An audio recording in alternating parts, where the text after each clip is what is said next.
Today it's part 3. We're going to go over all of the different grading and drainage solutions and ideas, which ones are the best, and wait until the end because I've got a brand new technology that totally negates the need to do any excavation or French drains, and I'll bet even you contractors have never seen this before. So today we have a house that has really poor grade, but they've done some remediation, but I'm going to go over all these different solutions.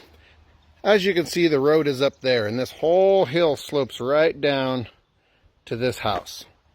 Now, they've regraded all the way around the outside of this house where that dirt from here slopes down. That portion right there slopes away from the house.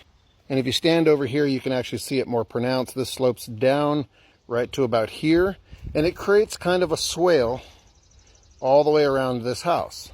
And that's what you want. But notice this too.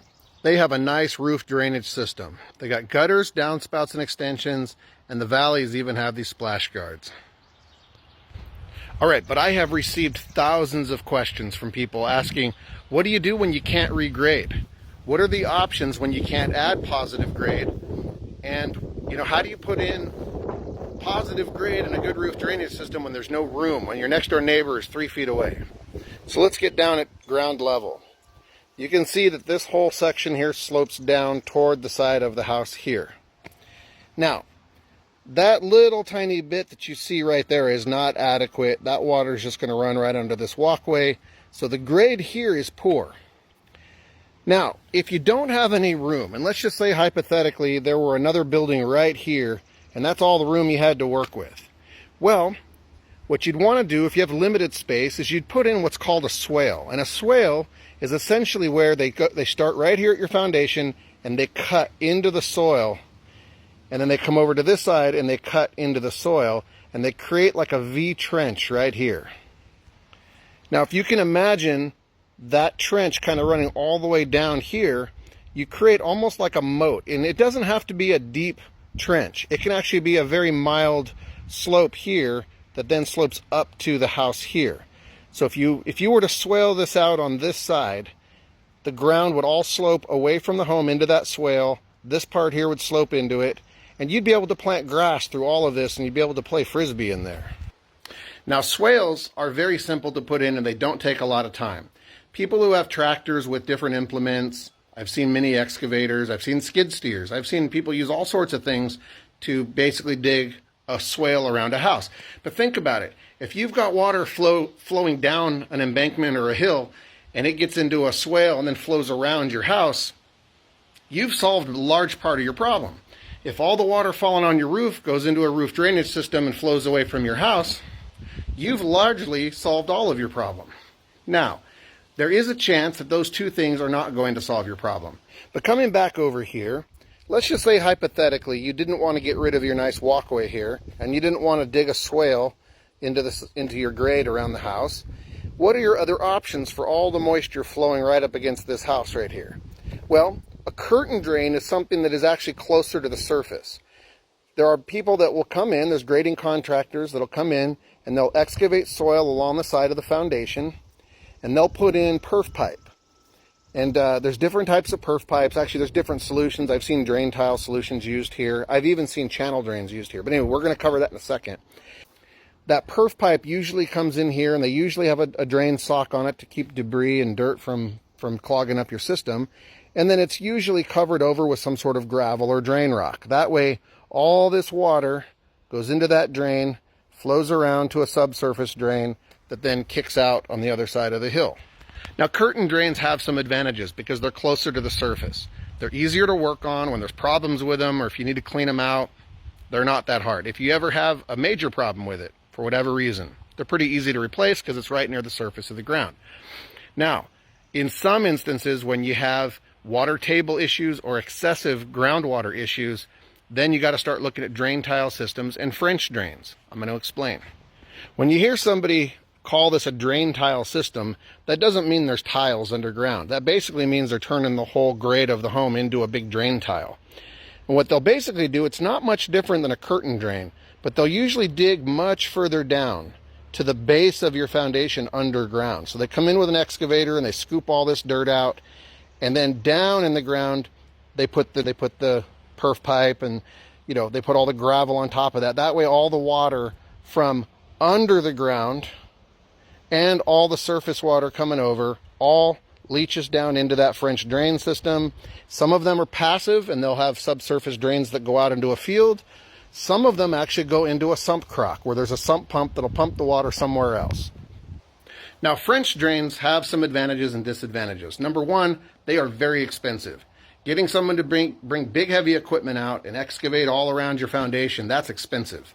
And frankly, this is why we start to see a lot of those inferior solutions like interior drain systems and beaver drains and things like that, because it's expensive to bring big equipment out and excavate. Now let's talk about a channel drain. Anytime you have an area, a driveway that slopes into the garage, and you're getting water ingress in a garage, what a channel drain is, they will usually come in and they'll cut a nice little strip right out of here, and they'll drop a channel drain in there that has a grate on the top of it. And that's one of those things you can drive over. And it's got a drain grate. And then the channel drain usually just kind of dumps out into some area, or occasionally they go to a sump. Now, when I launched part 2 to this series of videos, a guy named Frank Muller reached out to me. And at first I thought it was a load of BS because I get thousands of messages from people promoting different ideas and things like that. But Frank Muller has a company called Exelterra.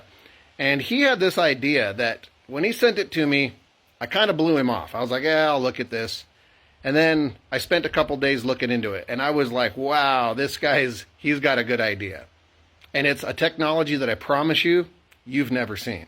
Frank's idea was, if you've got water flowing down this hill, if you've got water table issues under the ground, if you've got groundwater flows and things that are threatening the home, there is a natural ecology going on here with the different layers of soil and the different types of soil.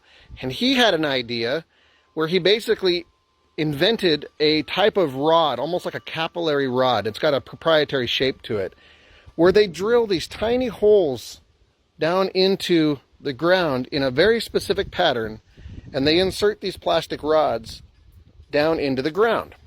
And what that does is that promotes kind of a capillary action into the ground, and it enables the water to kind of leach out and disperse itself more evenly, so you don't get these tiny flows or these pockets of water that exist.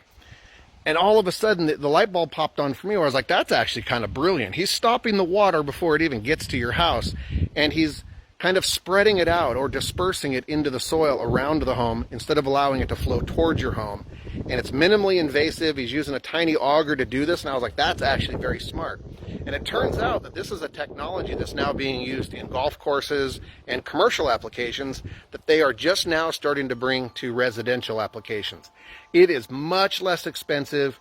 You get the job done in a few days, and it's guaranteed for 20 years. Now, you guys know me. I like solutions, and I like solutions at the root cause. I don't like treating symptoms. I like solving the problem. So if you can solve the water problem before the water gets to your house, you are doing the right thing. And Exelterra, I'm intrigued by this technology.